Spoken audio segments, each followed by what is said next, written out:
young members who went on to become college professors. And so, yeah, that does work out. If you start people young and with their interests, they can go on to do some cool stuff. One of those two is going to be speaking at one of the things I was about to mention, which is the West Coast Civil War Conference. And that's going to be the first weekend of November in Fresno. At the next meeting and in the next issue of the call, I'll send out detailed information, but it looks like they're going ahead with the planned in-person conference at a location. And Fresno isn't that far away, so it's actually a manageable trip. So I figured out you can even go there by Amtrak, it looks like. So it's not a difficult excursion. But yes, so that's one of the things. The other thing is the Drum Barracks Museum down in Wilmington is doing their soft reopening, and that will be this coming Sunday. The trick is they're not going to be doing a full reopening for the thing this Sunday. They would like RSVPs so they know how many people to plan for. And immediately after that, they will be open if you call and reserve, but they will not be just having their doors open at the normal times yet. So it will be possible to see the new exhibit because they have remodeled while we were all gone. And one of the things they've added and moved around, they moved their armory upstairs. And I believe on the ground floor where the armory was is now going to be their exhibit about the history of the drum barracks and its place in the Civil War and in the culture of Los Angeles. So that's this Sunday is their soft reopening from 10 a.m. to 12 noon, but you will have to call them to RSVP. And the phone number of the drum barracks is area code 310 548 7509. And then it will reopen to the public on August the 3rd, but you'll have to call for reservations to go in there. And it looks like they're really trying to make things appropriate and safe for the reopening. But bear with them while they get used to having people again, because for the last 16 months, they haven't had anybody in there except for the museum staff and volunteers. So that's going to be really exciting. And by the way, Professor Blum, I have to tell you that I went to high school near San Diego State. The high school that I attended was Crawford, which is fairly close by there. It's being remodeled currently, so they just tore down the most distinctive buildings on campus to rebuild them. But yes, I'm very familiar with San Diego State. I grew up in San Diego and even did a summer conference or summer set of classes there while I was still in high school because they had one of those programs. But we're looking forward to this. And so now I'm going to hand things over to Janet to introduce our speaker and to mention next month's program. Well, great. We're going to have obviously a wonderful speaker tonight, but to tee you up for next month, our meeting will be on August 24th. We will be featuring author Kevin Waite, who has written a new book called West of Slavery that's been receiving some great acclaim. It's going to talk a little bit more about our geographical region and certainly cover California in the Civil War and how slavery played into that. So without further ado, I'd like to introduce tonight's speaker. Dr. Edward J. Blum is professor in the history department at San Diego State University. He received his BA from the University of Michigan and his MA and PhD from the University of Kentucky. He's the winner of numerous awards as author and co-author of several books on religion and race throughout the United States history, including his most recent, War is All Hell, Evil, and the Shaping of the Civil War. And Dr. Blum has very kindly donated a copy of his book, which will be auctioned off once we are able to meet again in person. So without further ado, Dr. Blum, the stage is yours. All right, thank you so much. Thank you for having me. Thank you, Janet, for making it so easy to connect with you all and to be here tonight. So I'm going to share a PowerPoint with you. That's going to take you through one aspect of the book that I just published, where the book itself looks at a whole variety of ways in which notions of evil, hell, devils, demons, how they were deployed from the age of American enslavement all the way through Reconstruction. So starting with African Americans held in bondage, creating a whole notion of slavery as hell on earth, and ending with, and I'll end it tonight with, the Ku Klux Klan, where white men would parade as literal demons on earth. And basically looking at the various different iterations of demons, devils, and hell during the war. For this evening, what I'm going to talk about is this notion that war is all hell from the perspective and the experience of soldiers themselves. And so let me pull up my PowerPoint here. You know, I've been doing this like every day for a million years, and I still get funky with it. I share my screen. Let's see here. Okay, are you seeing my notes or just the war is all hell? We're seeing your note slide. It's actually awesome. In a smaller window. Look, honored to be here. Very important, right? Absolutely. Move you over here, and let's try it this way. Nope. Yeah, we don't have you yet. And by the way, I do want to mention while that you're getting that corrected, that I have muted everybody else's audio so that we can focus on what you have. So if there is somebody that has a comment or question, please just post it in the chat. I will open the audio so that people can unmute themselves and to ask questions directly once we're finished with the presentation. So we're still seeing your presenter slides in there. There you go. Now we've got the right one. I am a hero of clicking and figuring it out. Eventually it will work.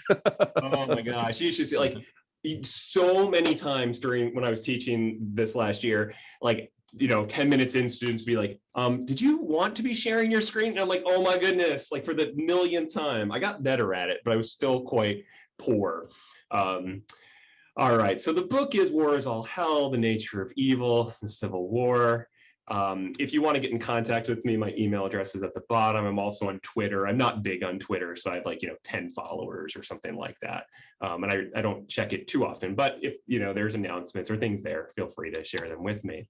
And tonight, what the talk I want to share is called Demons of War, the Evil Experiences of Civil War Soldiers. But before getting into evil, I think it's really important that we all meet Christopher Patrick Blum, the latest, born on the 4th of July, 3 weeks ago. That's our newest little dude. We have 7 kids. And so he's here, he's happy, he's eating, he's healthy. We're all very excited. So there he is. Years and years and years ago, when I first started publishing books, I would have crammed a book into his hand and done some marketing thing like, "Bye, Mike, do you want to send me to college? Ha ha ha." Instead, I'll just say it now, thinking that I'm funny. All right, so it is an absolute honor to be here because we're going to get to talk about this notion from the Civil War that we all are familiar with, from General William Tecumseh Sherman, who in 1880 was giving a speech in which he followed a number of august speakers themselves, and who all talked about basically the glory of war. And he came to the podium and he said, "Many of you in the audience, especially the young men, think that soldiering is all glory." And he wanted to dispel that notion. Instead, war, he said, quoting, kind of riffing off Napoleon, is all hell. And it often gets truncated to war is hell. And I think that truncation is a problem because when Sherman made this point, is all hell. I mean, he's modifying, taking the verb is to be, adding in all so that you really know that it's the totality of it is hell. He didn't say certain aspects of it were hell or certain elements of hell or partly hell, but all hell. And this phrase has just gotten used and it gets applied just easily to the Civil War. And it's just become kind of matter of fact and people throw it out there without really giving it much thought. What was it about the American Civil War in particular that led a victorious general to say that war is all hell. Just a person who purposefully brought hard war to say that war is all hell. And so that's what I want to get into, because it's actually a historical problem. If you think of it this way, no one during the American War for Independence referred to war as hell, and it didn't become a popular in nomenclature. No one referred to the War of 1812 as hell. In fact, the nation's two greatest heroes from before the Civil War were both generals, George Washington and then Andrew Jackson, both known for and making a name for themselves in war. The only time war was really discussed in terms of hellishness from an American white perspective was in terms of battles with Native Americans. And it was Native Americans who were seen as heathens or as pagans or as demoniacs, and not war itself. In fact, war could be a civilizing thing to be happening. When the war started, in fact, the American Civil War, the concept was that the war would actually be fought, unquote, with Christian civility. In the photograph there, the famous photograph, you see Abraham Lincoln talking with his first Maine East Coast General, George McClellan. And McClellan insisted to Lincoln in a letter about how the war should be conducted. He said that the war needed to be conducted upon the highest principles of Christian civilization. Now, typically when that quote is brought up, it's to really condemn McClellan because he was really backing the return of quote unquote private property. And what he really means by that is people who are owned by other people, that the government should be returning slaves to slave owners and regarding the principle of private property. So McClellan gets chastised, understandably, for that position. But his point about Christian civilization and fighting a war among the principles of Christian civilization have to do with just war theory. It has to do with what in war is right and what is wrong. And this is actually McClellan's whole strategy as a general, was to create such a massive operation that would logistically work so well in and around Richmond, Virginia, that the Confederates would just fold, that they would look at the numbers, they would look at the logistical abilities of McClellan's army, and they would give up. And so he's basically trying to fight a war without fighting. And McClellan's not the only one who wants to make it a Christian war. When the Confederacy forms and it creates its own constitution, it borrows 99% from the United States Constitution. One of its few changes is that in the Confederate Constitution, it actually invokes Almighty God. The United States Constitution does not. There was a movement among Northerners to try to add Jesus or God to the Constitution. Lincoln kind of said it wasn't a bad idea, but then did nothing to push for it. Both the Confederate government and the Union government created expansive chaplaincy programs to try to Christianize the men and to keep them Christian, those who were already Christian. And I want to share a quote with you from a guy named Charles Johnson, Charles Johnson was a soldier from Pennsylvania, and we're going to come back to him later. But he wrote to his wife at the beginning of the war. He said, "I hold most emphatically and seriously that no man dies until his allotted time. His allotted time has ran its course. If the Lord wills that my days are near an end, saltpeter will not save me. And on the other hand, if he, God, decrees that I should live for years to come, all the balls in secessiondom cannot carry me off before he is ready." Okay, this is a really important statement because basically he's invoking this concept we know of as providentialism. Providentialism is the concept that ultimately God is in charge of everything, that everything that happens, God has a plan for everything, and God, knows how many hairs are on your head and a leaf falls, and God knows. And so God allows all of this. And if you notice in his quote, he says, here's what can't change. God is more important than saltpeter. Okay, saltpeter, this necessary element to create a bullet, basically, the firing of a bullet. And he says, no, the balls of secessiondom. Okay, so whether it's bullets or cannons. The material artifacts of war cannot trump the will of God, the providence of God. So providence and God's plan are above human-made artifacts, including human-made artifacts for war. Now, Charles Johnson will very soon leave his regiment of Pennsylvania volunteers, and he will eventually become a member of the Veteran Reserve Corps, known as the Invalid Corps, not pejorative at the time, but became kind of a not nice kind of phrase, because he himself suffered, was shot during the war and suffered other privations, and so couldn't fight in combat, but wanted to participate, wanted to join the military. And in fact, this is the Veterans Reserve Corps was the first federally funded service, federally funded disabled people as government employees. But Charles Johnson's experience is really telling. He wrote to his wife as the war went on. Okay, at first he was really excited to fight. Okay, and then the image you see up there is a sketch of what the Invalid Corps uniform looked like. But over time, he started to experience the war really troubling. It was really problematic for him. Part of the problem for him was the water itself. He wrote from Virginia, "It is utterly impossible to get a glass of water free from mud. If the male population of the North are not troubled in the future with the gravel from drinking this infernal sacred soil," notice that, infernal sacred soil, "it will be because their bladders were so antagonistic to the southern soil as to be able to hold the infernal stuff." To put it grossly, he had unending diarrhea because his body could not handle the water in Virginia.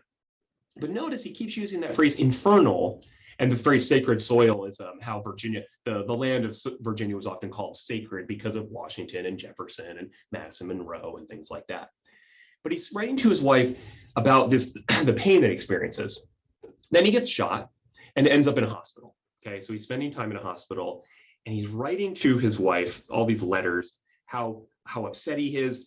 The one thing that's upsetting him most is that he can't stop the extra amount of cussing he was doing. So he's swearing. And then he keeps reading and reading and reading the book of Job, the biblical book of Job, over and over again. And he eventually says to his wife that he has it worse than Job.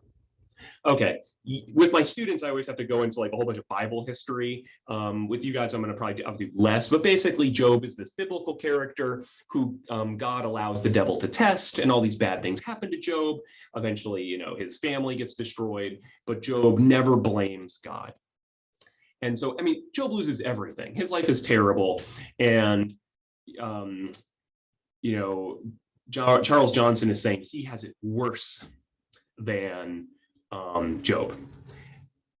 Charles Johnson did not write to his wife certain things. He kept a private diary as well, where he wrote about the darkness and the desolation he experienced in hospital life, the immobility, the inability to do anything left him feeling, quote, not like a white man anymore. And he contemplated suicide often in his diary.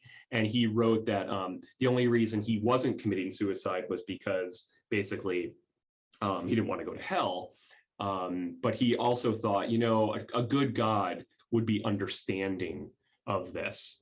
So here's just a letter. This is just kind of what his handwriting looks like and what he's writing often to his wife, Mary. And there's, if you want to look him up, Colonel Charles F. Johnson, the 81st Pennsylvania Volunteer Infantry. I'm going to unpack some of Charles Johnson's experiences, but with kind of reference to some other folks. So here's a photograph of Cold Harbor after the Second Battle of Cold Harbor, which, if you know anything about it, was just a total bloodbath. And here's some African-American men kind of cleaning up the debris and the death. What was it that changed from this a war for Christian civilization, where we're going to have chaplains, where men are excited to fight, that providence, they believe God is in control of everything? And the easy answer to this is what you see in front of you: death, people getting killed, people dying, the pus and the the insects and everything that goes along with dead bodies just strewn out. And when I read diary after diary after diary, letter after letter after letter of Civil War soldiers, and as you all know, there's lots of them to be found. What I kept being struck by was it was more the mundane and the granular that mattered to why men came to see their experience as hell, why they came to express that the world they encountered was hellish and that they weren't living in a kind of God's dominion.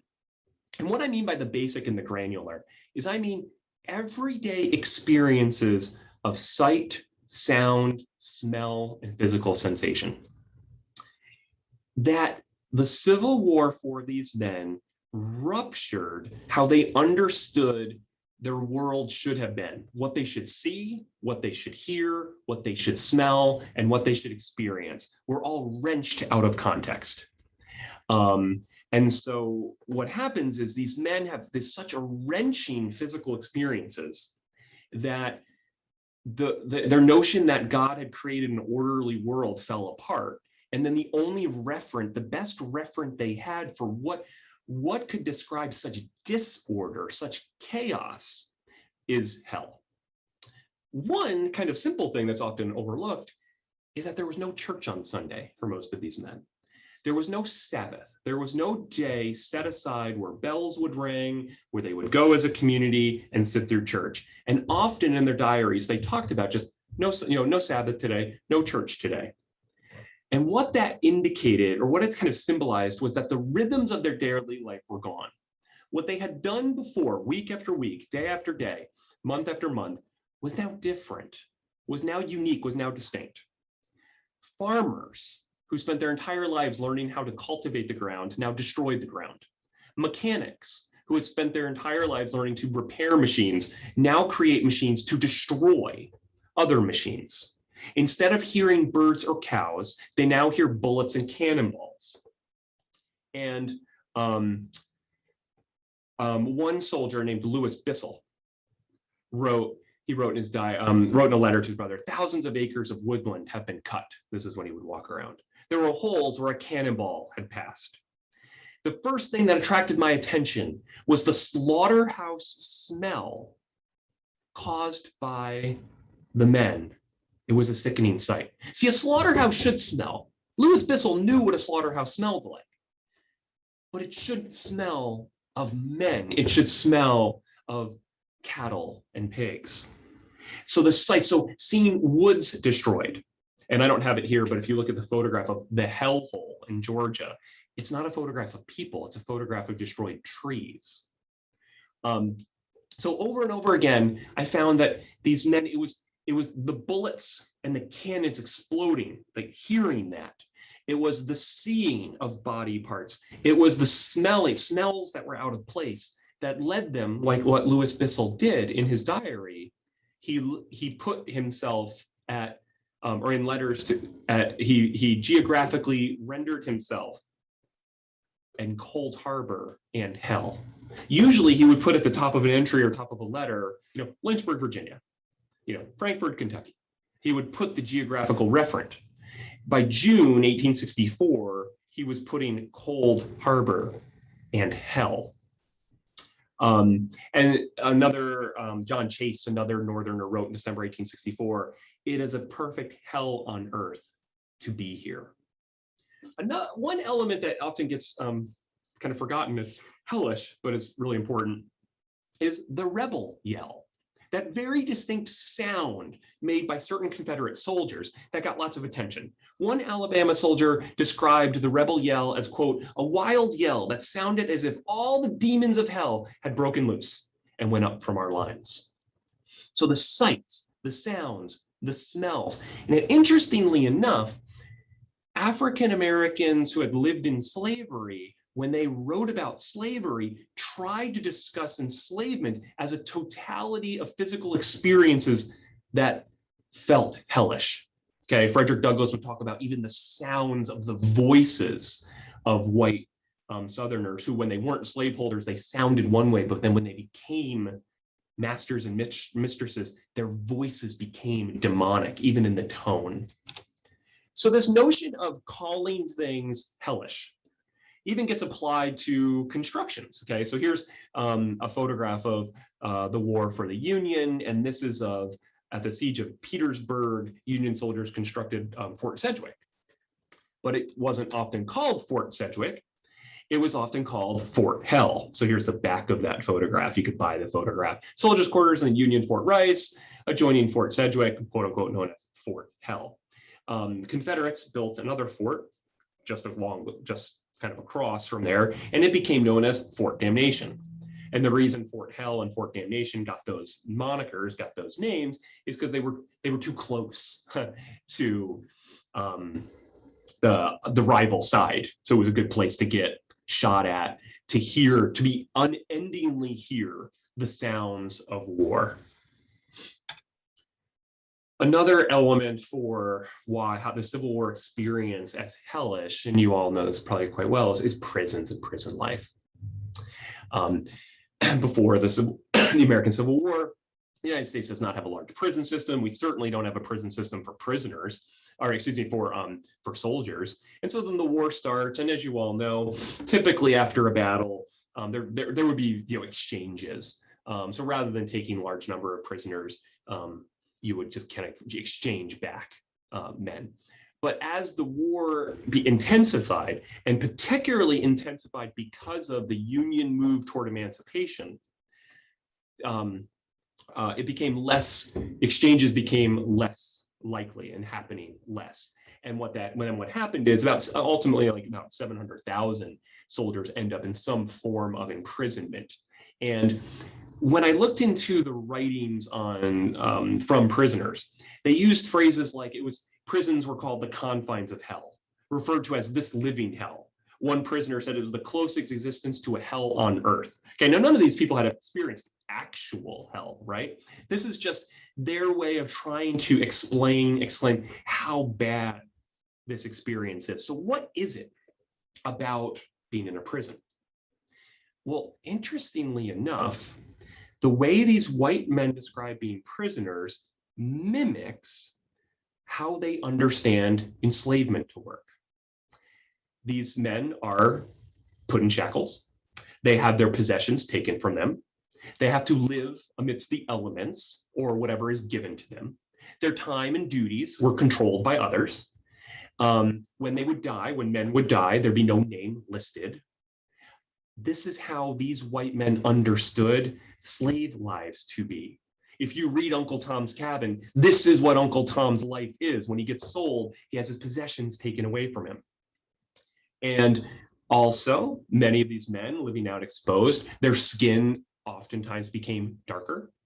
And in fact, there are a few occasions where prison soldiers attempt to escape, claiming to be African American slaves. Okay, that they're doing a duty, they're not actually prisoners. And Captain William Wilkins put it this way about what Confederate prison leaders wanted to do. The fiends desire, in order that we may be disabled from rendering fully further service to our government. And yet these are white men like ourselves and pretend to be civilized and call themselves Christians. So the things that are being done to them, how could white men do this to other white men? How could Christians do this to other Christians?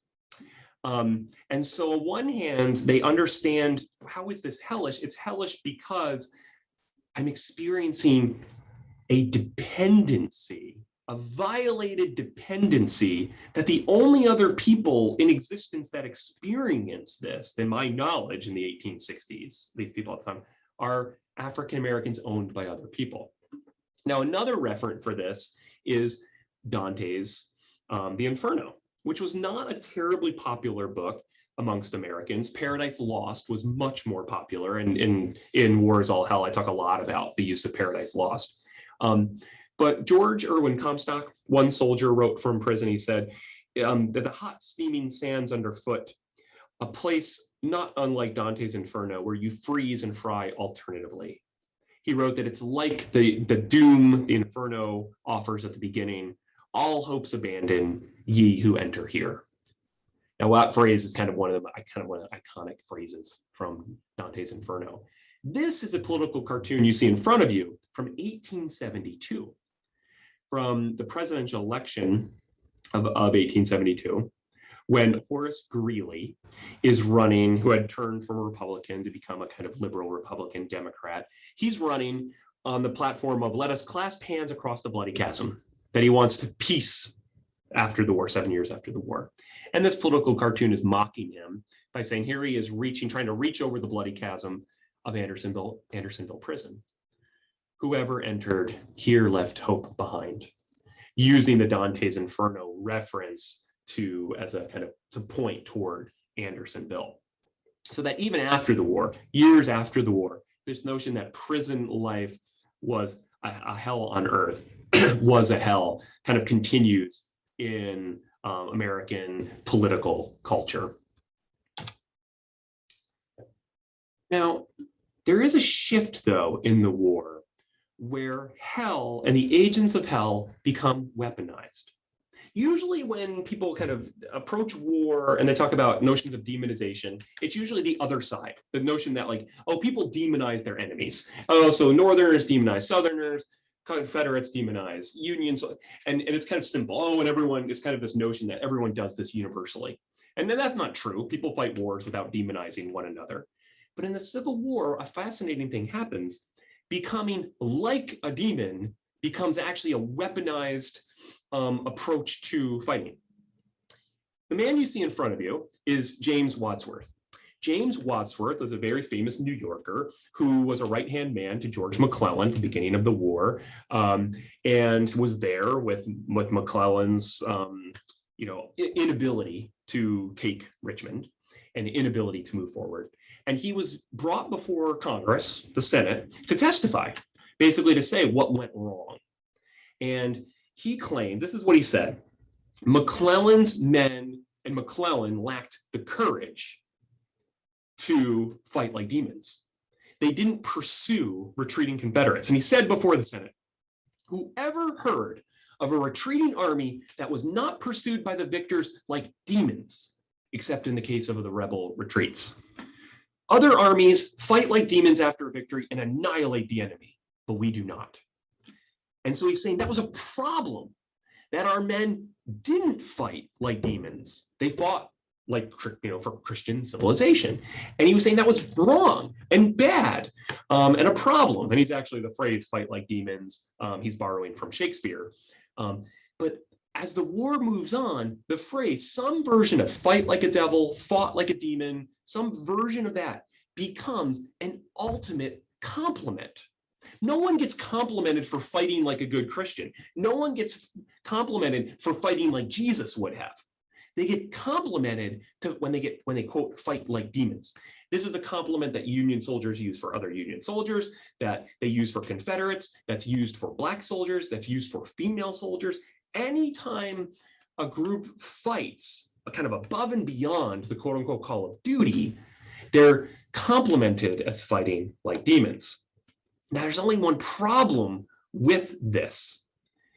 As the war escalates, not only in issues of hard war, but also as the Confederate military and government so viscerally opposes emancipation, and that's when the Congress and Lincoln pushed toward emancipation. That's when Jefferson Davis and the Confederate Congress says they're not going to do exchanges. They say they're going to execute any white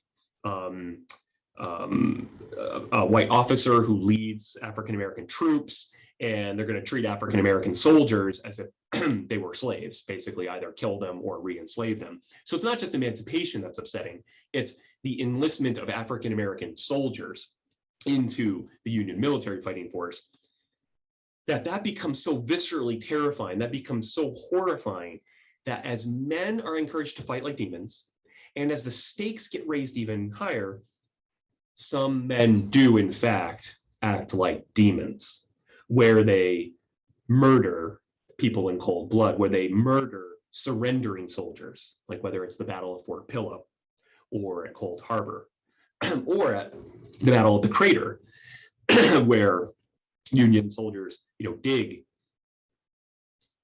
try to dig under, dynamite out this kind of hole, and it ends up being a catastrophe.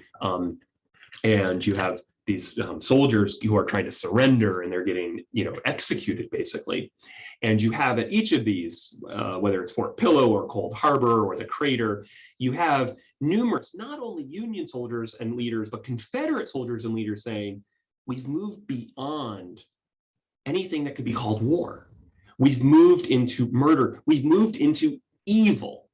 It's not evil to have war. What's evil is to murder someone who's trying to surrender. And then William Tecumseh Sherman's March to the Sea was often referred to as demonic, and Sherman got the label of Satan Sherman and his imps, because they were attacking non-combatants, whether it was physical artifacts or things like that. And Sherman kind of cultivated the image of evil, where he said war is cruelty, you cannot refine it. But someone who also took on this notion of a devil was Nathan Bedford Forrest, who during the war became a guerrilla and who had no problem shooting surrendering soldiers, whether it was at Fort Pillow. And Nathan Bedford Forrest would be an important character in the formation of a group of men who, when the actual war ends, don't stop fighting. And that is what we know as the first Ku Klux Klan. This group of vigilante terrorists who refuse to put down their guns even when the governments surrender, and they cowardly sneak into, as this image from Harper's Weekly shows you, this drawing, into African American homes and shoot. And you'll notice how the men hide themselves. They use these apparatuses, and they would have horns. And we know that throughout the South, Ku Klux Klan members would present themselves as demons in disguise. And we know this because of the Ku Klux Klan hearings, where there's all this testimony from white and black Southerners talking about what they experienced. And over and over and over again, in Georgia, in Florida, in South Carolina, in North Carolina, in Kentucky, all over, white men were hiding their whiteness and presenting themselves as demons in disguise, claiming they were from hell, claiming they were riding, horses from hell, and doing it in order to terrorize African American voters. Now, what's fascinating about it is those costumes actually became pivotal to the legal case, because what the federal government had to prove in the Ku Klux Klan hearings was cross-state conspiracy.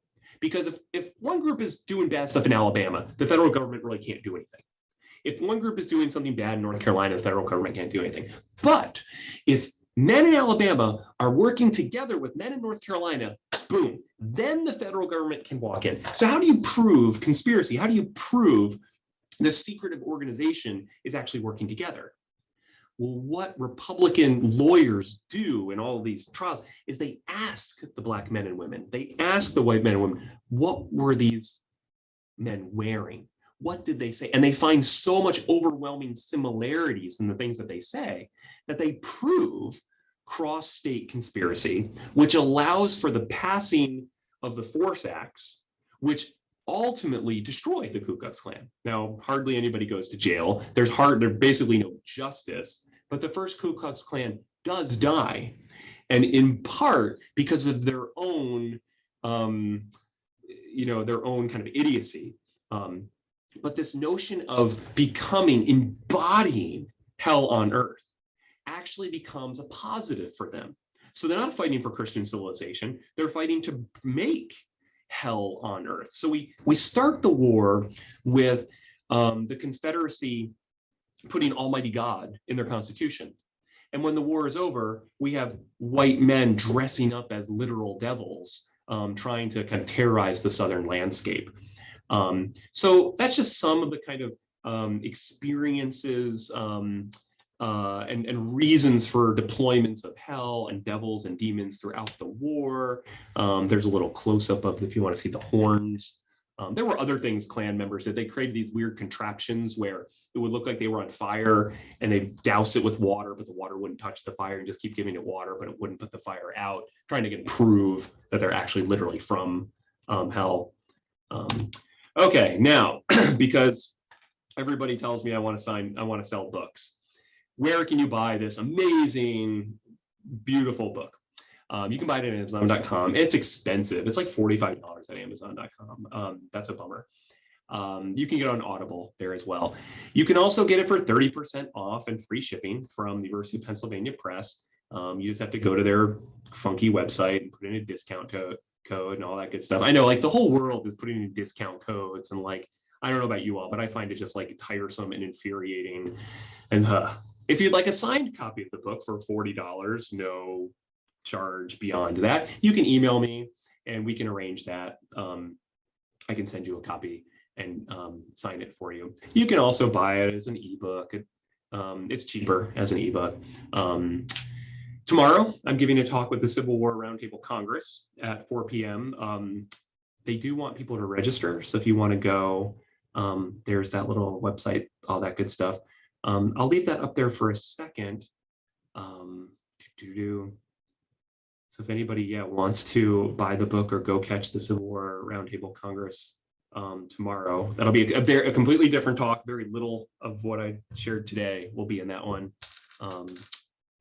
Okay, now you're going to tell me I was muted the whole time. Please tell me I was muted. Nope, we heard you. We heard you just great in there. So are we ready for questions, or? Do it. Let's go to questions. Let me Okay. Let me share my screen. Stop share. How do I stop sharing you?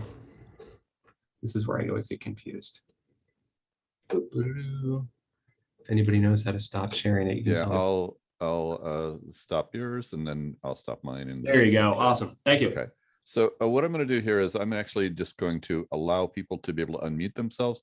If you also have a question that you would like to be able to just post in the chat, you're welcome to do that. But you are able to unmute yourself if you do that here. So there are a couple of questions that have come in already. Let me go ahead and read those. And then if we could respond to those. So what prompted you to write a book on this topic? That's from Janet.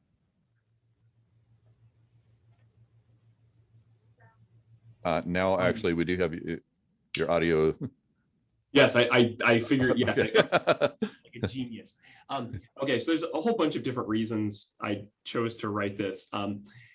Partly my first book, I started my career as a Reconstruction scholar. So I've done all this stuff around the Civil War. And in my field, in American religious history, everybody writes about God. Everybody writes about Jesus and how, notions of God, notions of providence. And I kept thinking, like, man, the devil really doesn't get his due. And there's all this stuff I'm reading where people are talking about the devil and evil all over the place. And what it led me to think is basically, like, for some reason, dealing with notions of evil is really hard for people. That, basically kind of, why do bad things happen? Why do people do bad things? That these are things just people want to very kind of brush off or not get into. And so I wanted to explore it, like, but wait, I really want to get into when Sherman says war is all hell, what does he really mean by that? And also, I have my own personal life, kind of things happen, things that people would call, were evil. And I really wanted to wrestle with the differences. I wanted to wrestle with grapple with, what are people really trying to get at when they say something is evil? One other, real quick, I would say to my students, I'd say, okay, how many of you believe in hell? None of them believe in hell, right? How many of you think Hitler's in hell? Every one of them thinks Hitler's in hell. And it's like, okay, let's deal with that problematic, right? You don't believe in hell, but you believe there needs to be a place for a guy like him. So let's get into that. Okay, so that's my kind of why I wrote about it. It's just fun. There's lots of fun stuff. Another question from Janet. Did the chaplains of the Catholic and Jewish regiments have to deal with the same trend during the war? That's a great, I imagined this book to be really, really big at one point and was going to do a lot with denominational and broader religious differences, things like Catholicism, things like Judaism. what I found was not, there wasn't much different in the way even Jewish white Southerners wrote about their experiences, that they used a lot of the same idioms when it came to hell and to demons and devils, which led me to think that notions of hell, notions of demons, and notions of devils were less about one's particular religion and more about the broader American culture, which is why Paradise Lost, Dante's Inferno, Shakespeare were actually the things people quoted from when they referenced the devil, or when they drew pictures of the devil. They're from European folklore, not from the book of Matthew and things like that. Because if any of you read your Bible, you know the devil's not like a big player, except when we get the book of Revelation. He's not really in the devil really isn't in the Bible that much. But I found Jewish and Catholic people and chaplains using all the same types of rhetoric. Another question here, this one from Roy. What are the significant differences in the perception of hell and evil between the original KKK and its emergence in 1915, or reemergence in 1915? All of these are great questions, and that is the Klan of the 20th century rebrands itself as a Christian organization, where they don't dress with horns, they carry around crosses. Okay, they've got the pointy hats and things like that. They dress in white versus the Reconstruction Klan dressed in dark. And the difference largely is the one was a secretive nighttime violent organization. The other one was a parading performative organization. One claimed a Christian mantle, the 1915 one moving forward. The other one claimed a diabolical mantle. And it's interesting, the second Klan, 1915, they claimed they wanted to be saving the United States, from and versus the first one is they wanted to plunge it in, they wanted to plunge it into chaos into the South. So that rebranding is super important, and it happens in the novels, the Klansmen and others in the 1880s and 1890s. But yeah, that, and then this notion of like, well, the Klan is kind of white supremacist Christians, like that's that 20th century Klan kind of won the image war over the first Klan. Next question here from Martha. Does your book talk about how each side justified their actions by claiming they were on the side of righteousness? Yes. So I wanted to look, part of that is demonizing the other. Okay, so I'm the good guy, you're the bad guy. And then how in particular do you demonize the other? Which gets complicated, right? Because if you're in the Union, you don't just want to say those Southern white people are just horrible, they're demons on earth, and we should kill all of them. Because that's not why you're fighting the war. You're fighting the war to keep them, right? You want to keep them in your country. And Confederate whites, they referred to Northerners not as demons, but as vandals, okay? Invaders, okay? And so what's interesting is that part of it, so you demonize the other, and then what is it they're doing that's evil? And this is why Paradise Lost actually becomes really important. Union, they say, you know what, you guys are just dupes of the devil. You're not the devil, you're themselves. Okay. So to justify your own self-righteousness. Yep, exactly. Your own, like, so you guys are in the wrong, and what I am doing then is what did Robert Penn Warren call it? The treasury of virtue. So your wrong, slaveholding, makes my wrong in Boston, racial segregation and violence toward African Americans, kind of, we can forget about that. We can have amnesia about our own wrongs. Next question here from Mike. Where did you do most of your research? Oh, I was all over the place. University of North Carolina, Duke University, Wake Forest. The best archive, actually, that because nobody goes there, was the Filson Historical Society in Louisville, Kentucky. And I found the coolest stuff there. I mean, I found a woman Sarah Bodley, who had all these children die. And she changed her name from Sarah with an H to Sarah without an H. and didn't change it. Like, you don't change your name in the 19th century legally. She stopped signing her name that way. And if any of you know the biblical story, Sarah doesn't have an H until God promises that she would have a child, and then she gets an H. And so, like, oh, I was sitting there reading, I like started weeping in the archive at this, like, when I put it together, that she took the H off because she had lost all these kids, and largely to tuberculosis and things like that. And so, but yeah, I was all over. I tried to go to archives, and that my fellow Civil War historians were not going to, all over the place. You know, the Iowa State Archives, the Kentucky Historical Society as well was another really great place. But yeah, this was a long book. It's a short book. It's only 150 pages, but it was a long time in researching. Okay. Next question from Fernando. Do you think the Civil War was the last of the Romantic Wars fought by knights and became the first of the modern wars, where the destruction of the will of the enemy, military and civilians, was a key development in its objectives?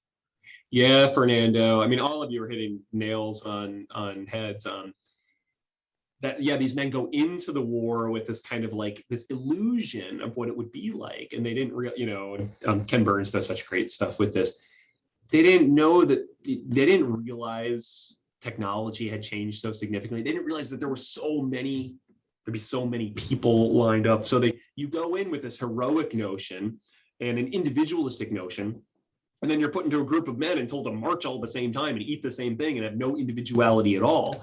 And so it was upsetting for these men, and the governments had to figure this out. You know, Lincoln didn't know anything about military operations. None of the generals do anything. They'd fought a war in Mexico that was easy in 1848. So they didn't know how to operate anything. They're learning on the fly. So then when they actually figure stuff out 3 years in, and Ulysses S. Grant is like, you know what? I know the ratio. It's 2 to 1. 2 men enter, 2 men attack, or you attack, 2 men of your die for every one of theirs. So we got to just send in more dudes. Like, they figure out the calculus of it. But yes, and so then what happens is it's like, oh, so we're all a bunch of butchers and that's the only way to win. Europe goes through it too, and then the ultimate expression of this, right, is World War I and World War II. But yes, I think that's a good way of putting it. From romantic to modern. Next comment from Brian. I'm curious as to how your students respond to this topic. So I've taught classes on the devil and evil in American culture, and students totally geek out about that because we started the Salem witch trials, and we end with like the unending number of like movies about the devil made me do it. I mean, it's just a whole industry. Every movie is exactly the same. And the Civil War is actually really fun because nothing's simple in the war, right? It's neat how the devil gets cast in so many different ways during the war versus like in Salem, the devil's just bad, and that like today, the devil's just a joke, largely. So the war is kind of this weird moment where people believe, but then they also have they can use the devil in lots of different ways. When I teach the Civil War Reconstruction itself, I don't talk a lot about my own research, partly because we just don't have the time. I'm dealing with many more things like Lincoln didn't free the slaves, people owned by other people freed themselves, and then the United States Congress. I'm dealing with much more basic, there actually is a thing called Congress, and here's what they're doing. All they know about is they've heard about the Emancipation Proclamation, and that's it. So my students who are in kind of like a culture class get a lot out of it and find it really enjoyable. The Civil War class, I want to say, wrestles with the kind of the more basic fundamental problems of the war. They would only understand the things we're talking about after they understand those kind of basics. Next question in here from Roy. Does the Klan still exist in today's reality of political discourse, or has it reemerged for reasons yet unidentified? Okay, so if we think of, I'm going to think of the Klan more broadly as this kind of, masculinized, white, I don't want to necessarily say supremacist, but white, privileged emphasized grouping. You know, I think the difference is, you know, the Klan from the 1860s was terrified of what would be done to them. That's why they did everything in secret and try to keep themselves secretive. You know, now people are, you know, if we think about January 6th, everyone's, you know, posting on social media. No one seems to be feel a sense of a fear of what they're doing is wrong at all. They seem pretty self-justified. And so, and then I think there is a huge reticence to call anything evil. You know, so like if you were to actually say, you know what, if you're part of an organization that thinks, you know, certain people should get out of the country, that you're evil, you know, that is the devil's doing, which is what like abolitionists would say about slaveholders. I think there's a huge reticence to say anything like that, because you know, it's at least from the side that would say those would be against those people. But yeah, I don't know, and I don't know enough about kind of hate groups today. I don't study them, partly because, frankly, I don't want to know a lot about those people today. They terrify the hell out of me. So I kind of fall back to, though, I'm a historian. So I'm not Googling, you know, I'm not looking for, you know, these people. There are scholars who do and who, you know, study these groups. Next question from Mike. Did the typical soldier fear the devil? They don't write about that. So this is where the difference between kind of the Civil War and Salem witchcraft trials is like, those people in the 1690s, they really did think the devil was walking around with them. They really did think the devil could do stuff to them. By the 1860s, it's not that people are irreligious. It's just that there's a modern sense that that's not how evil works. That's not how the devil works. And so it's more, they're concerned about their souls, but they believe that if they are a good person and they believe in Jesus, that they're going to heaven. You know, so most of them have this kind of assumption that they're kind of just going to go to heaven. They're most fearful about not being with their families. The thing they express the most fear of is either being seen as a coward or not being with their loved ones again. But no, they don't write about, like, there's occasional little bits here or there that's like, oh, you know, the supposedly a devil was bebopping around in Kentucky. But this is why even African Americans after the war, not a one of them says they think those Klansmen were actual devils. They all think it's ridiculous. They all recognize, like, no, you're not the devil. They're not scared of this. So no, I didn't see really any soldiers sharing that fear. The fear of going to hell is something some of them do share about, but not a lot. I actually have a question for you, just on a personal note here. When I was in the Navy, I actually served 8 years as the chaplain's assistant, and I found during that time that you would see people that when they entered the military, their faith would grow or their faith would diminish depending on their circumstances. I never served in a combat area or anything, so I don't have any of that to speak with. But in the research that you've done here, did you find that that the faith of the soldiers that were facing combat was increasing, decreasing? Did it stay the same? I mean, you talked about that a bit tonight. I'm just curious about what your thoughts are on that. You know, that's a great question. And so what I think, it did not, a few people talked about diminished faith, but they bounced back very quickly. Like they would write about, you know, some even white Southern slaveholding women would talk about, like, you know, it made me question my belief in Jesus. And then 2 months later, they're at church, they're doing all the same things they did before, saying the same prayers. So I don't think the war actually troubled anybody's, their faith in God, in kind of Christian tenets. They were really reflecting about how to express their experience in this world. They were trying to find a way to express what life was like here. So it's a hell on earth. And so, if anything, what I think the war did was it did not push an obsession in the afterlife. It did push obsessions with this life.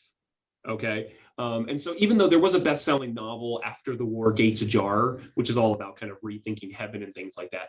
But these soldiers, they're the people I'm reading, things like that, they're obsessively talking about this worldly things.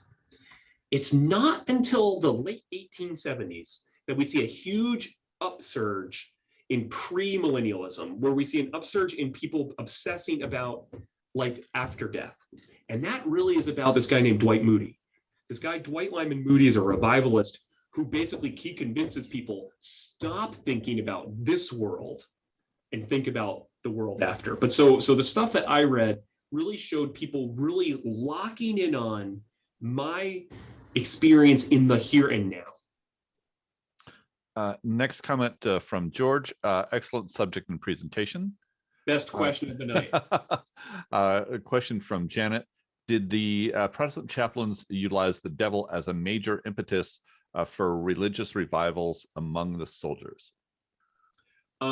They used concerns about drunkenness, frivolity. What were the personal sins as like avoid those, and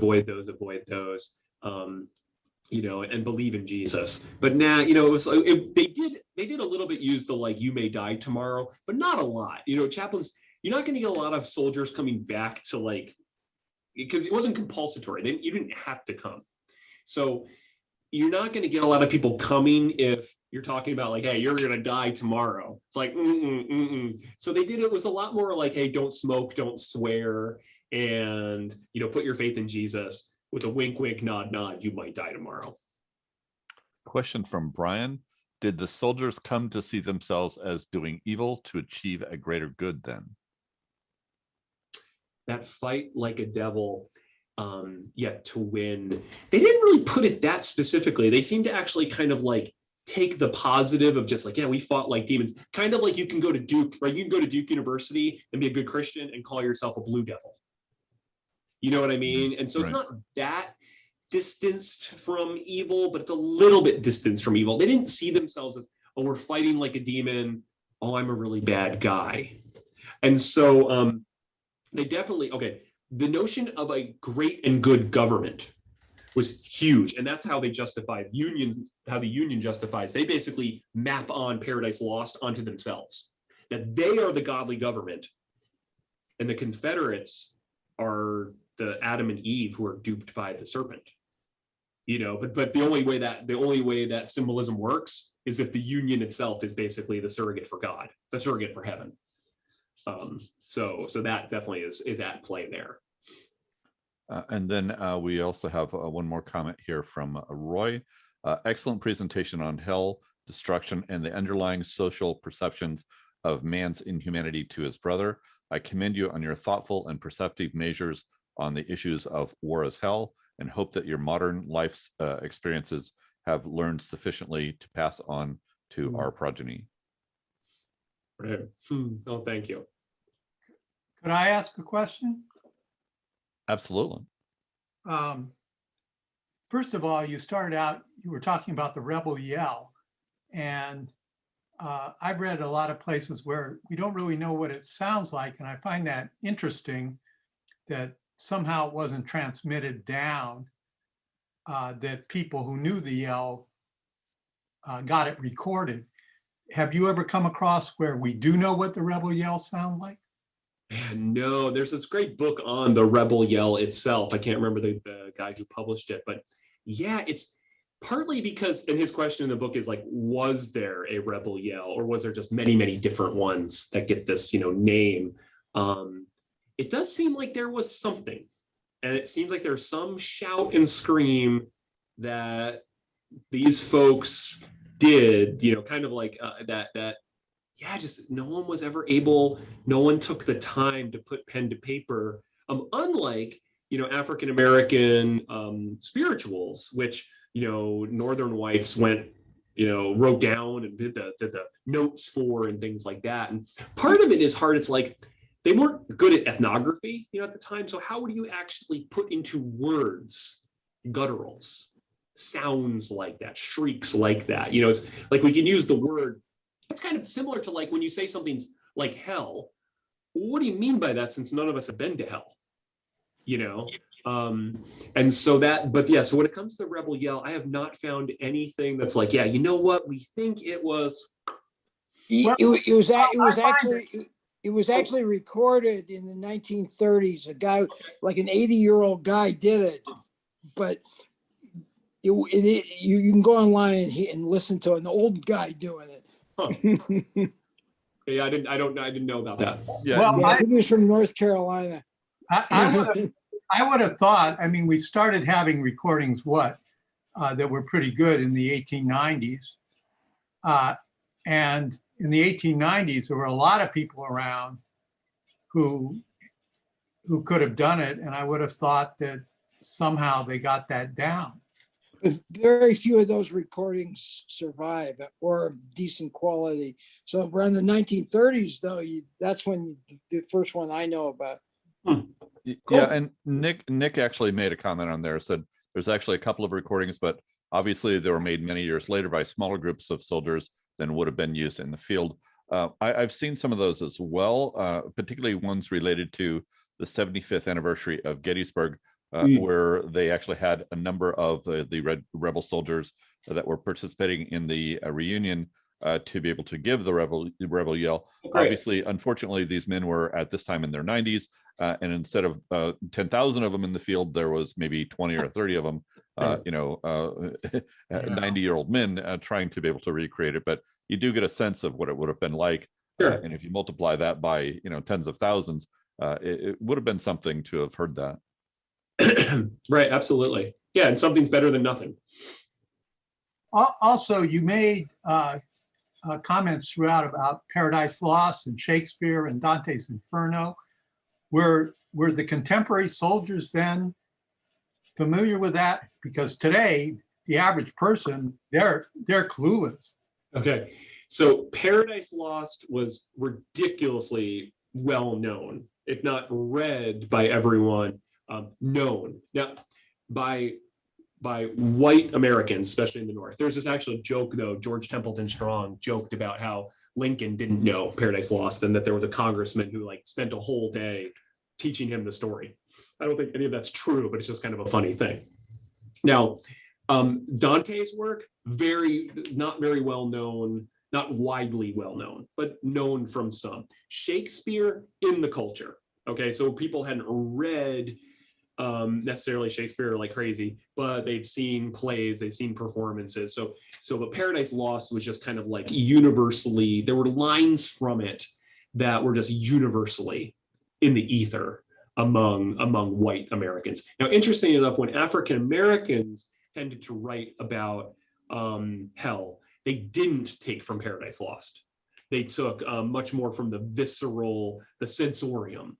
Okay, sight, sounds, fire, smells, violence, things like that. David, well, Edward, actually, were there any indications of war as hell brought to the foreground by Walt Whitman and his experiences in the hospitals that he attended to? Yeah. And the troubles that he went through in his own mind with all the devastation was going on at that time? Did he write about that? Yeah, one of his essays was titled something and other hell scenes. When he talks about how the real war won't ever be written, he talks about how it's darkness, it's infernal. So Whitman definitely uses that. Ambrose Bierce uses it the most. Where the end of an occurrence on Owl Creek, it's questionable whether the child, the mute child in one of his stories actually might be the devil.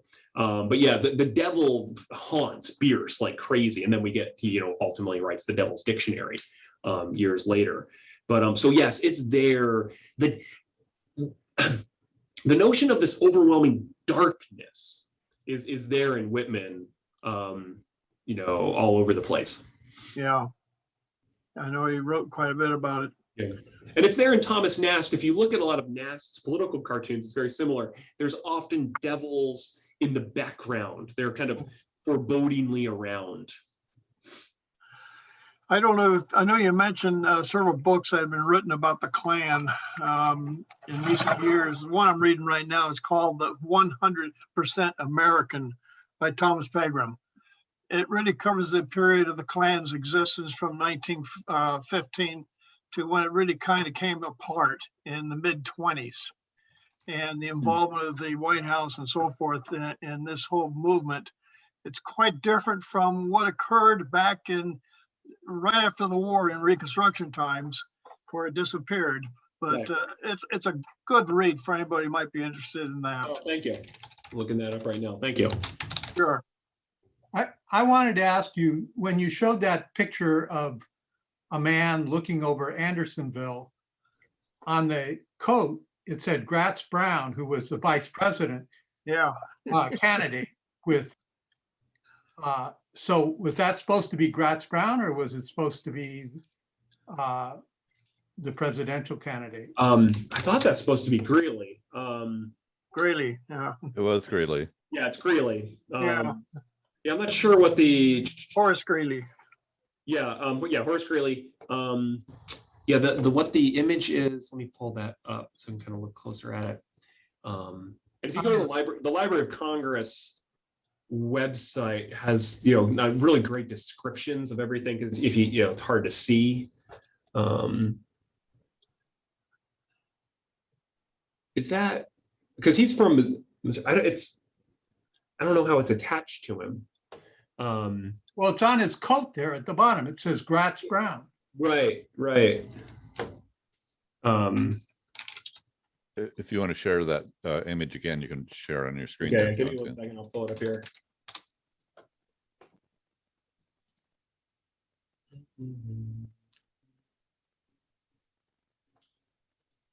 Yeah. Here we go. Here, let me share my screen.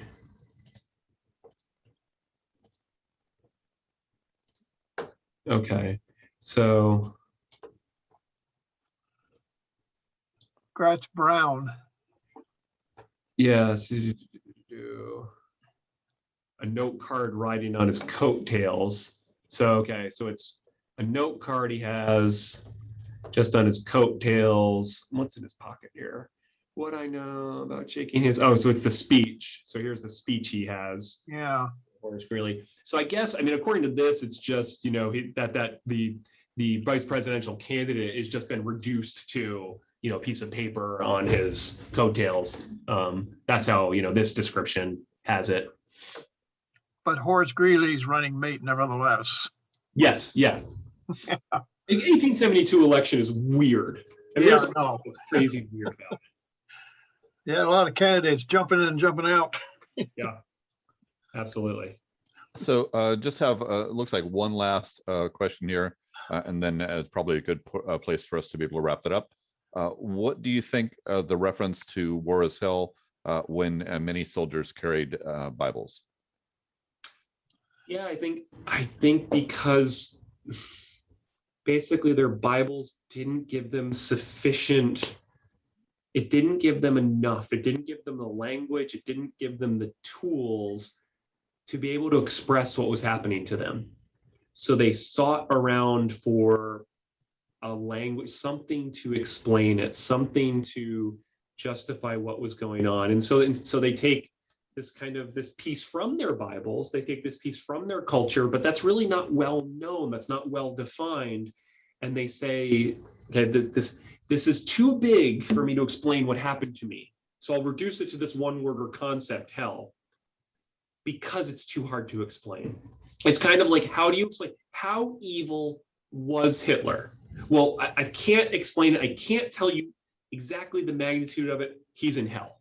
So that when something gets so big, then I just have to reduce it to this kind of, I'm going to give you a word, but it's kind of incomprehensibility is built into the equation. When I say hell was, this prison life, hell was a palace compared to it. It's like, well, none of us actually know what hell exactly is. And so our referent is, we built in instability into the referent. Hell of good. Thank you, Mike. Very, there you go. That's very Yeah. punny. Beyond comprehension. Right. Thank you so much for having me. This was delightful. I Well, really this was appreciate great. it. This was great. Thank you, Dr. Bloom. All right. Contact me if you have any other questions or if you want a book or anything else at all. So feel free to contact me. Have a great night. You got it. Thank you. Have a good evening. Thank you. Thank you. Have a good evening, everybody.